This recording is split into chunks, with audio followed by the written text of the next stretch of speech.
বন্ধুসকল আপোনালোকক এটা ভিডিঅ' দেখুৱাম, যিটো দেখি আপোনালোকে শ্বক হৈ যাব। কাৰণ বহুত ঘৃণনীয় যিটো আমাৰ ইণ্ডিয়ান ফ'ৰ্চ আছে, এই ভিডিঅ'টো যিটো আপোনালোকক চোৱা দৰকাৰ আৰু শ্বেয়াৰ কৰাও দৰকাৰ। আপোনালোকে বেছিকৈ শ্বেয়াৰ কৰিব। আপোনালোকে মোৰ ভিডিঅ'বোৰ শ্বেয়াৰ নকৰে, মই আপোনালোকে শ্বেয়াৰ নকৰে।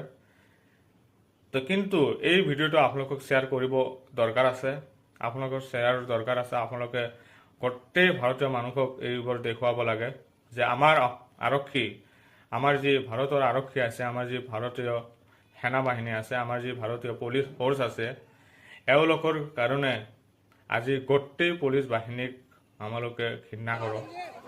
আপোনালোকক দেখুৱাম এই ভিডিঅ'টো, আপোনালোকে চাওক।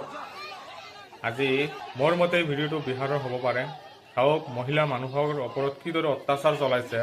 আপোনালোকে এই ভিডিঅ'টো দেখিব ক্লিপত, আপোনালোকে ভালদৰে চাওক আৰু বেছি কৰি এই ভিডিঅ'টো শ্বেয়াৰ কৰি দিব, যাতে ভাৰতৰ প্ৰত্যেকজন মানুহে এই ভিডিঅ'টো চাব পাৰে আৰু আমাৰ ভাৰতীয় যি ওপৰ মহলৰ যি পুলিচ সন্থাই আছে, পুলিচ কমিউনিটি আছে, SPDC, এওঁলোকে যাতে এইটো মানে ভালভাৱে তদন্ত কৰি এই পুলিচ ফ'ৰ্চক শাস্তি দিয়ে, এইটো মই কামনা কৰোঁ।